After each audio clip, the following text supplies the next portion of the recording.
So, Shannon, how important is this game for the Cowboys to get back on track? It's not important at all, Skip. The Cowboys could lose this game and still win the division. In 2010, the Seattle Seahawks won the division at a 7-9 record. Skip, here's Philly's next 5 opponents. At San Francisco, at Pittsburgh, Baltimore at home, the Giants, Dallas. Washington has Baltimore on Sunday, the Rams, the Giants, Dallas, the Giants. And the Cowboys get Cleveland, Giants, Arizona, Washington, Philly. So theoretically, Skip, they could lose this game and still be tied for first place. That's how bad this division is. This division is awful.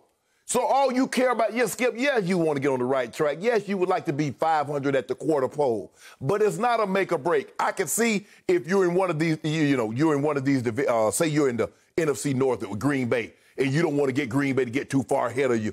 Oh, you're the AFC East. But you're in the NFC East. That division is terrible, Skip. Mm-hmm. You know that, I know that. Oh, I know it. I know it better than you know it.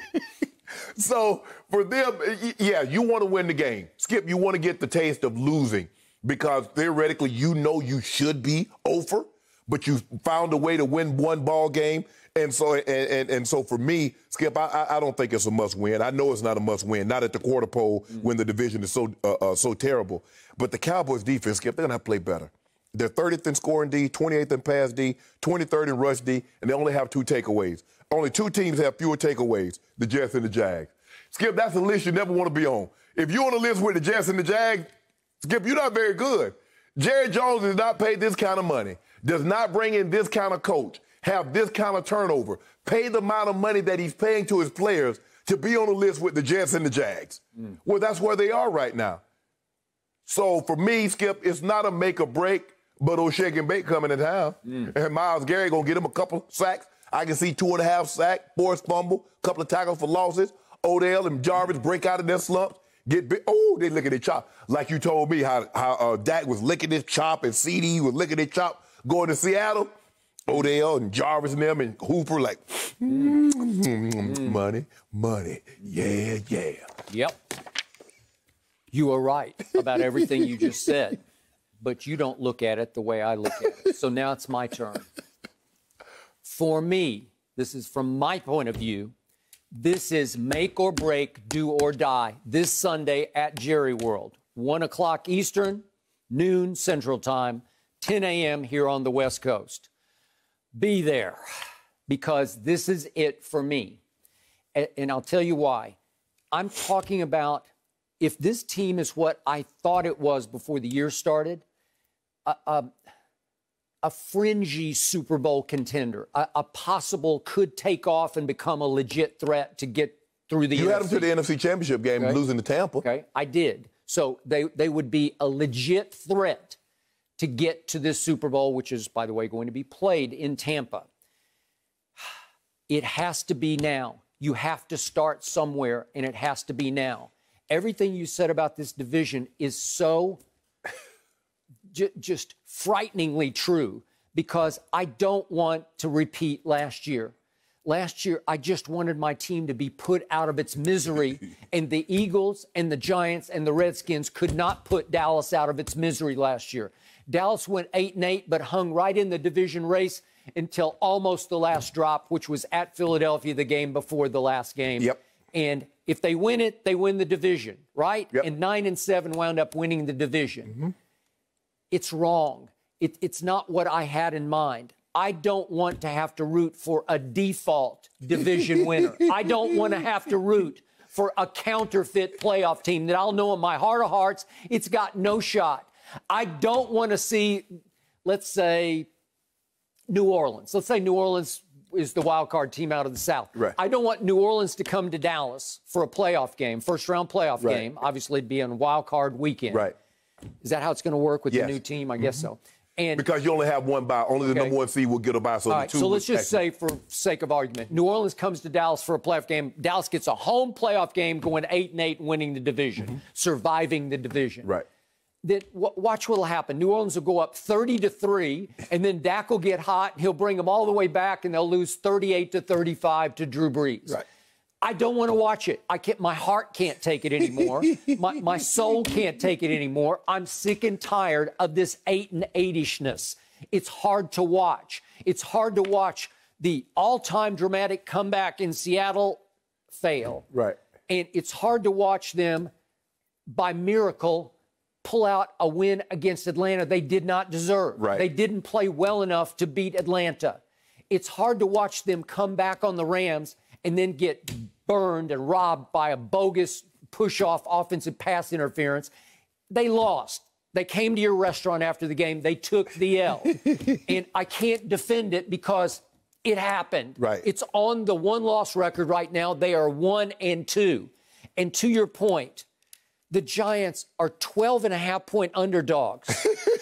12.5-point underdogs. Where are they? At the Rams. Rams. At the Rams. Okay, 12.5. Think about this. They're 12.5. The Rams aren't that good, are they? Washington at home is a 13-point dog to Baltimore. Yeah. And the Eagles are a 7-point underdog at San Francisco, which is without its starting quarterback. Right. Really? Yeah. Your team, the Eagles, should be without its starting quarterback because Jalen Hurts should be starting, but that's a whole nother issue. But my point is, what do you think is going to happen after Sunday? All three of those teams are going to lose. Yeah. Want to bet on it? Yeah. If you ever want to bet a trifecta, bet against those three. I'm not talking about the points, but just all three, they will lose their games. Mm-hmm. And so watch what will happen. The Giants will end up by Monday 0-4. Washington will be 1-3. The Eagles will be 0-3-1. And Dallas will be what? Well, they better be 2-2. my point to you is I'm talking about the psyche of a football team. Because if you get blown out by shaken Baker, it will destroy whatever fragile confidence this team has left, because I think it's teetering right now. Wait, but you told me, Skip, you told me you like the stuff that Dak's made of. So if he's 1-3, that ain't got, he's like, hey, we good. Hey, he's the comeback king. He was coming back last year like crazy. He led the league by far in second-half passing yards last year. Yes. And they went 8-8. Yes. Help me out. Yeah. Does that count? It doesn't count. No. If you win second-half passing championship, does that count? No, it doesn't. You get nothing for that. You get nothing for that. So I'm sick and tired of watching it. Look, do I respect Baker? I keep telling you, I'm a Baker believer. Right. A lot of people aren't. Is he capable of having a big day against Dallas? Well, he's had him before. Well, he's just saw what everybody else is doing against the secondary in Dallas. You got it. And I don't disagree with anything you said. You can throw out all those numbers. Dallas is horrible in the secondary. That's why I said Earl Thomas, you got to go get him. He's an accident waiting to happen as a Dallas Cowboy because he's got all kinds of baggage. But I'm just saying, you need somebody in the secondary to do something. Well, it seems like the Texans are cooling on signing him now. It sounds like it. So you still in play. Okay, maybe. But to your points, it got so bad in Baltimore, they said no. Right. And obviously, it took Seattle a couple of years to finally say, you know what? Right. He's just not worth the trouble anymore. Mm-hmm. Okay, you're gone. And he's not a good player. He's a great player to me. Maybe not anymore. Maybe that's the problem. Skip, I mean, after you gave him $32 million guaranteed, he was due $10 million. They said, nah, we're going to release you. Take us to arbitration to try to get your money back. We just want you out of here. And now here he is. The Earl Thomas is available. You could have him for basically $1 million plus incentives. Mm-hmm. And nobody is inquiring. Houston, and then Houston seemed to be souring. Dallas like, nah, we good. We good. We aren't good. A team that was going to give up possibly a second or third round pick for him, Skip, can get him for $1 million and not have to give up anything. And they say, nah, we cool. Okay. So this is what I see Sunday. I see Dak coming out and taking control from the start. Oh, you see that? Yeah, okay. I do. I believe he can put up 30 against the Browns. And if he can do it from wire to wire, wouldn't that be a novel concept? But he got to be behind. Wire to wire. Well, I know. I got it. But I saw a couple of games last year when he was really good at home. The first Philly game, he was outstanding. He was outstanding. He was first-team All-Pro. Yeah. Right? Yeah. In the Minnesota game, I thought he was outstanding until they took the ball out of his hands and put it in Zeke's hands at the end. But it was a nip-tuck game. Okay, well, then tell me this. Why y'all 5-point favorite? Well, because they're that good. That's my point. They're that good. They are. Who is they? Who's the Cowboys. They open at 5.5. So the betting public is saying, we kind of like the Browns here. Yeah. Yeah. I kind of like the Browns. Yep. By the way, I gave you 6 points on Monday, but it just dropped to 5.5. That's okay. I got 6 though. No, but I'm just taking the line. Yeah. So Fox Bet says it's 5.5. So now we're down to 5.5. No, we're not. No. Oh, Skip, that ain't how it works. Huh? You know how Vegas works. There was the what? We're not Vegas. Yes, we're Undisputed. We have a different system here. We do the points spread. No. What? Hey, once we agree to a bet, the bet is it. Okay, I will give you 6 points because I still believe in my team. This is my team's last stand. They are 6 points better. I think they should win this by 14 points. What? They're good enough. They're just good enough. They're explosive enough on offense. Now I got too many good receivers. I got Cedric Wilson. I got Noah Brown. I still got Tony Pollard, and I don't know why they don't use him more. We'll talk about that in a few minutes here on the show. But my point is, we got explosions everywhere. We got playmakers. Yeah. Do it early, out of the gate, and then finish it. The playmaker that you paid $20 million was standing on the sideline next to McCarthy a lot of the day on Sunday, and I needs to know why. This is home game. He Amari gonna plays be good. at home. Okay. He does not play on the road. He is a home warrior. He is definitely not a road warrior. But, Skip, that's not a good look. I can't defend it. They were trying to keep him away from Washington. Maybe they should have let him go to Washington because I don't think he would have helped Washington that much, right?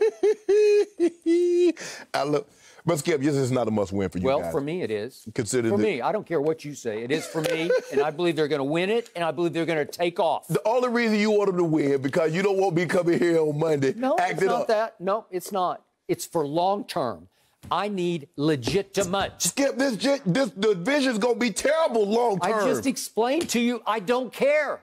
I don't want a default division champ. I can't root for that. It's wrong. Well, it's fraudulent. You know it, and I know it. Start rooting. Okay. All right, so make a break for Skip. No pressure, Cowboys. You better show up. Thank you for watching. You can subscribe here to get the latest from the show, and be sure to check out more of the best clips from Undisputed, or go watch a few other segments from our other shows on FS1.